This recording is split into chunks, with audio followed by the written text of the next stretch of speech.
Hey everybody, it's Lebo, and we are back on Bankable. Last time we were putting in the dead pop bumpers, had the lane guides put in, started cleaning the playfield, and I kind of wrapped it up that last time I was wiped out, and now did a little more progress. This is probably going to be kind of a short video, but just want to show you where we're at.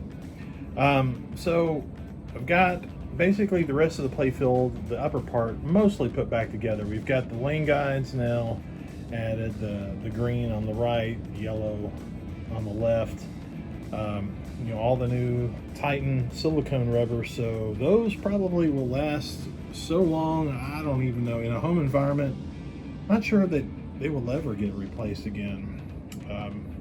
Just maybe a minor cleaning every now and then, but took care of that. Waxed the playfield again, actually. But check this out too. We got all the new plastics. This is really cool. I'm excited about this, that they're actually available. Marco had these.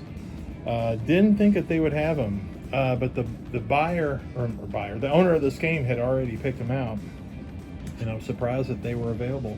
But take a look. I don't know if it shows how well it shows in the video of just you know the old kind of yellowed look and this nice bright new color. It's really quite a difference. I'm showing them side by side. It's going to add, adds a nice lively clarity and color to the game. So excited about that. Now, one thing I mentioned on the last video about these pop bumpers, it's really kind of split because for the most part they're operating well, and the old saying, my dad has told me this multiple times, it's in my head: if it ain't broke, don't fix it. Well, the thing is these are just a little bit yellowed compared to the bright whiteness that's in the lane guides and up here in these dead pop bumpers. So I went ahead and ordered them. They're not outrageously expensive, but it was just something I was just trying to save the owner a little bit of money on. But I think that they need to be done. Now, with that said, I didn't go to the trouble. Well, at least right now the plan is I didn't go to the trouble with changing out the skirts, the body, or the base, or the spring, because all that seems fine. It just seems unnecessary. If anything, once I pull the caps off, I'll kind of wipe and clean all that area up.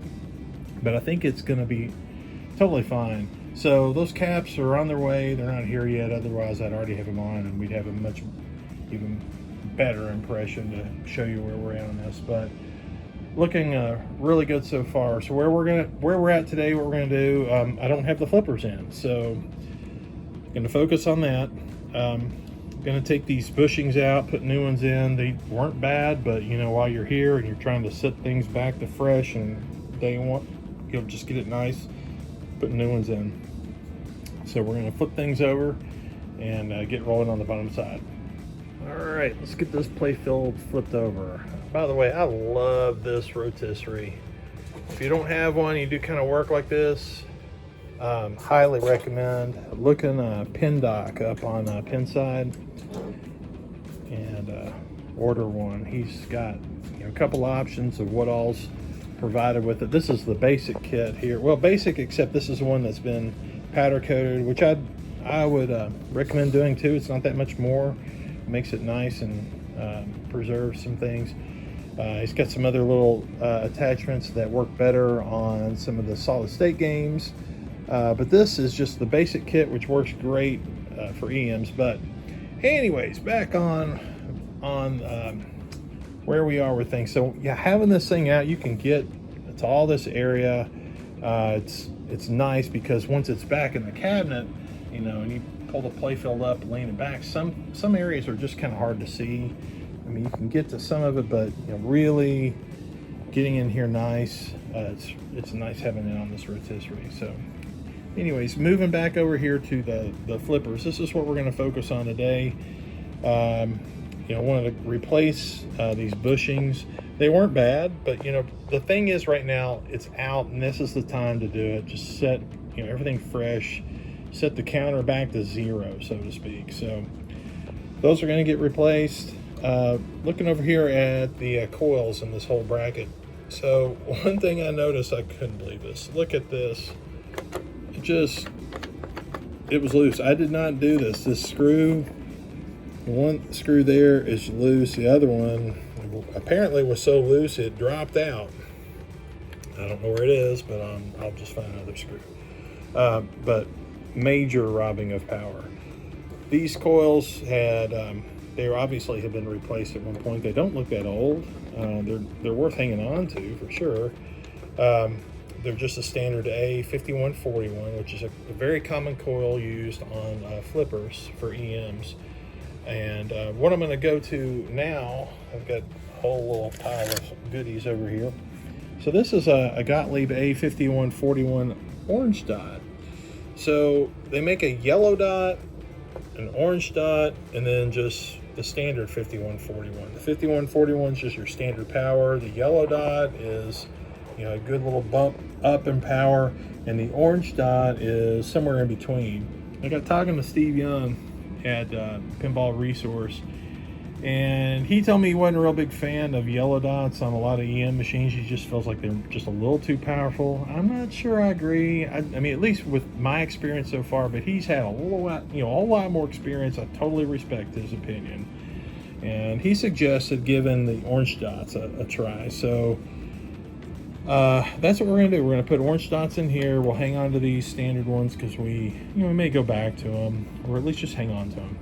I'm going to go ahead and do like the usual treatment last time, like I did on Bankable, and take these brackets, polish them out. It takes a little bit of time to really get them nice and clean and polished, but when you got things out and you want to make it look nice, even if it's under the hood, we're gonna do the same thing here. So I'm gonna get cracking on it, and let's get going. Oh, and one more thing I wanted to point out. I just noticed this, and this is a problem on both of these. So these are not wired up correctly. This is how it was when it came to me. And it's funny because the game was playable, didn't notice it really too bad, but this is not right. Let me show you what's going on. So right here you've got basically I guess this is your, I'm gonna get this backwards, but this is like your switched ground wire. This would be like your continuous positive power that's just available, and every time you hit a flipper button, it makes this connection here with this wire. All right. And what is normally supposed to happen is when you hit your flipper, that's where you're going to have your full power of your coil. These coils, actually, it's two coils. It's a dual coil. You got a power coil, and then you have a hold coil. And what happens is that whenever your flipper goes to its full position where it's flipped all the way open, it will actually come over here, and in this switch right here, it will actually open up this connection. Is the way that this one's designed. See that little contact there? So we'll open that up. So when it opens it up, it will open up the connection between these two wires here.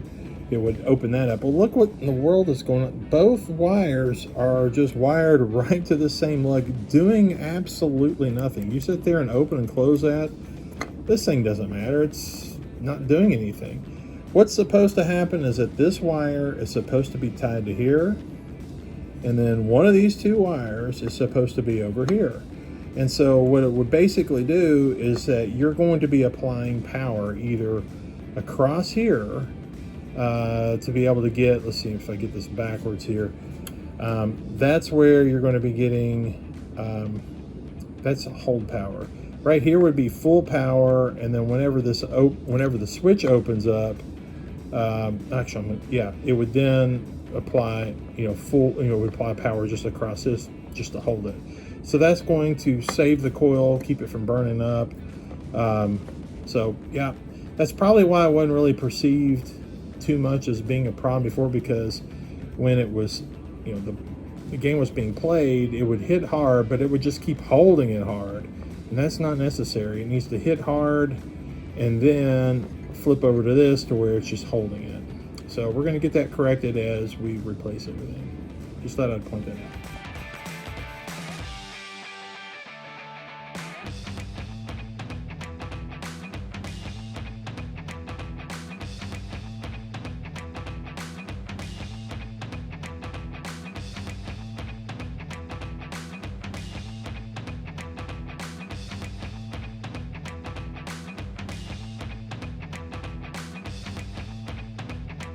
Alright, so we got the flipper bushings replaced. You may have noticed I actually found out that the screws that were in here were a little bit stripped out. Started putting them in, and then the screws just really were not tightening very much, which probably explains why I noticed that the screws were pretty loose coming out. These bushings were probably replaced not too awful long ago, but you know, they didn't seem too bad. But I put fresh ones in because they're cheap. Put them in, and I've got them properly tightened down now. So basically what I did is I take toothpicks and a little bit of wood glue, throw it down in the hole, you know, shim it with some more toothpicks in there, and then you run the screws in, and it's, you know, it's nice and tightened up. It's a good little fix. So those are done. Now I've got these coils and the brackets out, so now it's just a matter of taking these apart. Inspect things, the coil stops here in the end, in case if they're bad, I'm gonna need to replace those. I have to order new ones, which, yeah, I got it. I just ordered some stuff from PBR. I may have to order some more, but we'll see once I pull them out. More than likely they're okay, but we'll check them out and get it polished up and reassembled properly.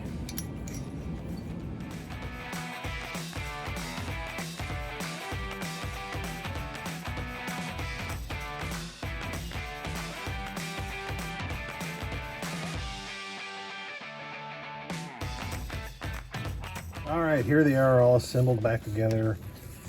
Nice, clean, and shiny. And yeah, the coil stops, they were fine. I think they were replaced probably whenever these other coils were probably replaced. Just, you know, things had come loose, and like I noted, they weren't wired up quite right. They were functional, but that wasn't quite right. So, all right, time to go put them back in the game.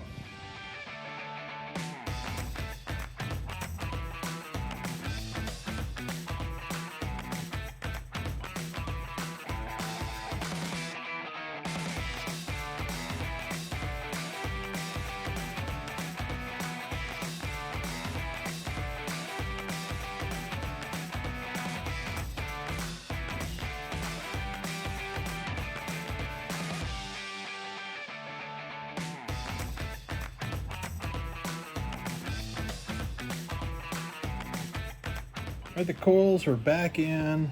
We got the you know, the linkages, the bell crank, and actually the flippers, the springs, everything's all put back in. Even checking you got the spring here, you got to check the end of the stroke switch so when it's fully open, opens up just enough.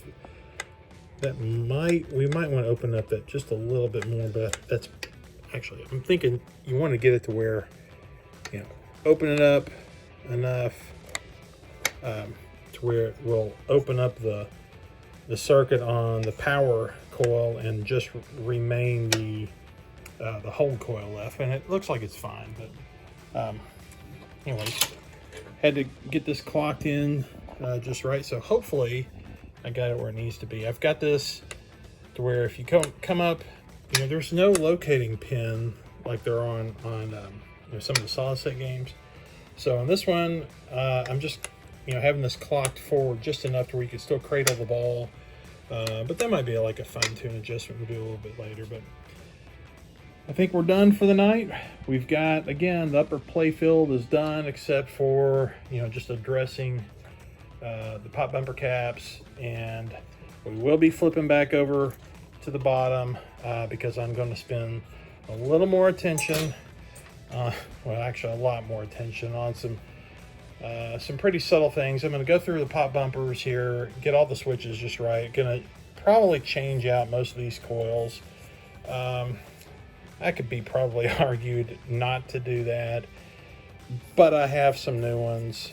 They were cheap, and it just kind of gets them all the same. I think I'm going to do it anyways, because I'm going to clean all these brackets up, and they'll all just be kind of like a controlled even amount of power. I don't know, whatever. But there was a little bit of an inconsistency between all of them, and I just want to try and nail that down. Gonna do some cleaning on the trough here. Oh, and the other thing that we're gonna play around, which will be kind of interesting. So these little kick outs, where it would kick the ball out, it was hitting them actually a little hard, and that could be a number of things. It could be the coil that we need to back down on. It could be, adjusting, right where it hits. Even the spring here, if we were to change that spring, put a stronger spring, it would not hit as hard. But what I did go ahead and pick up is some new coils that are basically just one step down, a little weaker than what's here. So I'm going to give that a try first, since I've got it all apart.